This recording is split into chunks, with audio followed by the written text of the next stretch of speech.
Dear friends, ഇത് നല്ലൊരു chocolate ബ്രൗണിയുടെ റെസിപ്പിയാണ്. നല്ല ടേസ്റ്റി ആയിട്ടുള്ള ഒരു ചോക്ലേറ്റ് ബ്രൗണിയാണ്. ഇതല്ലേ അതിൻ്റെ അകമൊക്കെ ഇരിക്കുന്നതൊക്കെ നല്ല ടേസ്റ്റാണ്. ഇതിന് മുട്ടയൊന്നും ചേർക്കാതെ ഞാൻ ഉണ്ടാക്കുന്നത്. അതുപോലെ തന്നെ ഓവനും ഉപയോഗിച്ചിട്ടില്ല. അപ്പം നമ്മളെങ്ങനെയാണ് ഈ ബ്രൗണി ഉണ്ടാക്കുന്നത് നമുക്കൊന്ന് വീഡിയോ കണ്ടു നോക്കാം.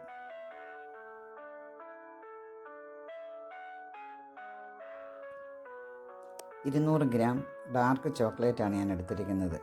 ഇനി നമുക്കൊന്ന് ചെറിയ പീസസ് ആക്കി എടുക്കണം. പെട്ടെന്ന് മെൽറ്റാകാൻ വേണ്ടിയാണിത്.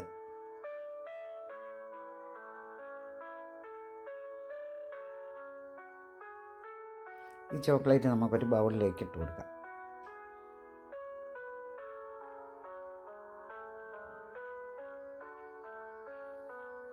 നൂറ് ഗ്രാം ബട്ടർ എടുത്തിട്ടുണ്ട്. ബട്ടർ ഇല്ലെങ്കിൽ ഓയിലെടുത്താലും മതി, ബട്ടറാണ് നല്ലത്. ഇനി ഇതുകൂടെ നമുക്ക് ഈ ചോക്ലേറ്റിലേക്ക് ഇട്ട് കൊടുക്കാം.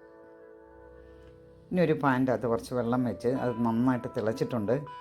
ഇതിൻ്റെ മുകളിലേക്ക് നമുക്ക് ഈ ബൗൾ വെച്ച് കൊടുക്കണം. അപ്പോൾ ആ ചോക്ലേറ്റും ബട്ടറും എല്ലാം നന്നായിട്ട് മെൽറ്റായി കിട്ടും. ഇങ്ങനെ വെക്കുമ്പോൾ ആ ബൗൾ വെള്ളത്തിൽ മുട്ടരുത്, മുട്ടാത്ത രീതിയിൽ തന്നെ വെക്കണം. കണ്ടോ, മെൽറ്റായി വരുന്നുണ്ട്. നന്നായിട്ട് മെൽറ്റായി. ഇത്ര മതി. ഇനി നമുക്ക് ഫ്ലെയിം ഓഫ് ചെയ്യാം.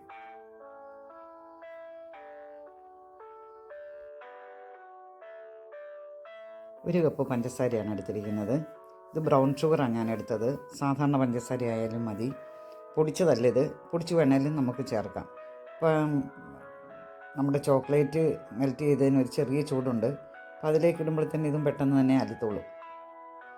ഈ നോർമൽ ടെമ്പറേച്ചറിൽ ഇത് ഇട്ട് കഴിഞ്ഞ് ഇളക്കി കഴിയുമ്പോൾ അത് നോർമൽ ടെമ്പറേച്ചറിലാകും. അതിന് ശേഷം വേണം നമുക്കിനി അതിൻ്റെ അകത്ത് പൊടികളൊക്കെ ചേർക്കാനായിട്ട്.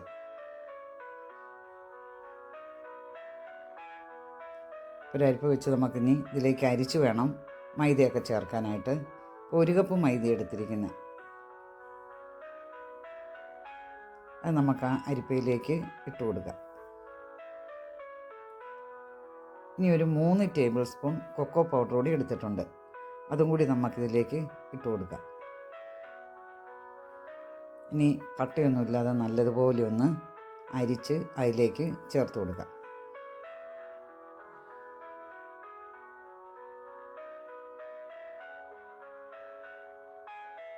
നല്ലതുപോലെ ഒന്ന് മിക്സ് ചെയ്യണം. ഇനി ഇതിൻ്റെ അകത്ത് സാധാരണ നമ്മൾ ബ്രൗണി ഉണ്ടാക്കുമ്പോഴത്തേന് ബേക്കിംഗ് പൗഡറോ ബേക്കിംഗ് സോഡയോ ചേർക്കാറില്ല. ഇനി വേണമെങ്കിൽ നമുക്കൊരു 1/2 ടീസ്പൂൺ ബേക്കിംഗ് പൗഡർ ചേർക്കാം. ഞാൻ പക്ഷേ ഇപ്പോൾ ഒന്നും ചേർക്കുന്നില്ല. 1 ടീസ്പൂൺ വാനില എസൻസ് കൂടെ ചേർത്ത് കൊടുക്കാം. ഞാൻ മുട്ട ചേർക്കുന്നില്ല.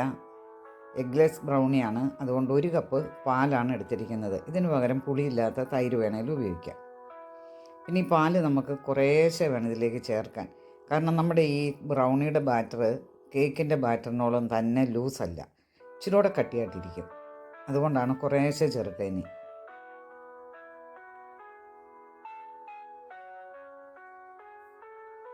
നല്ലതായിട്ട് ഇളക്കി യോജിപ്പിക്കണം, കട്ടിയൊന്നും ഇല്ലാതെ.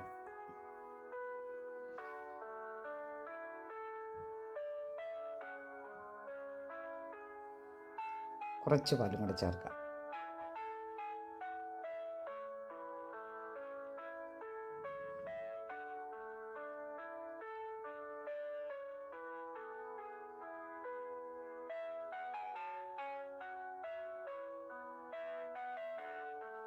ഇതുപോലെ ഇരുന്നാൽ മതി. പാല് മുഴുവനും ഞാൻ ചേർത്തിട്ടില്ല. 1 കപ്പ് പാലെടുത്തതിൽ ഇത്രയും പാല് നമുക്ക് മിച്ചമുണ്ട്. ഒരു ബേക്കിംഗ് ടിൻ ബട്ടർ പേപ്പറൊക്കെ ഇട്ട് എണ്ണയൊക്കെ തൂത്ത് വെച്ചിരിക്കുവാണ്. അപ്പോൾ അതിലേക്ക് ഞാൻ ആ ബാറ്റർ ഒഴിച്ചു കൊടുത്തിട്ടുണ്ട്. ഒരു കടായി ഞാൻ അടുപ്പത്ത് വെച്ച് ഫ്രീ ഹീറ്റ് ചെയ്ത് വെച്ചിരിക്കുന്നതാണ്. അതിലേക്ക് നമുക്കിനി ബേക്കിംഗ് ടിൻ വെച്ച് കൊടുക്കാം. അതിൽ കുറച്ച് ഉപ്പൊക്കെ ഇട്ടിട്ടുണ്ട്.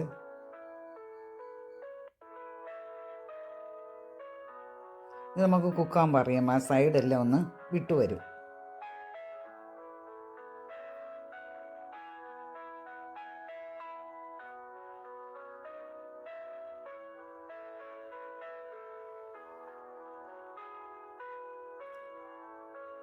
നമുക്കൊന്ന് നോക്കാം. കണ്ടോ, സൈഡൊക്കെ പതുക്കെ വിട്ട് വരാൻ തുടങ്ങി.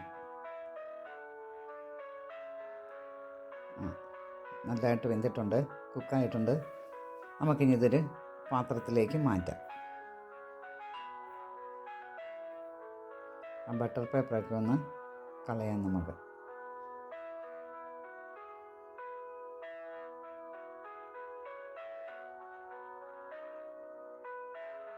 ഒന്ന് കട്ട് ചെയ്ത് നോക്കാം.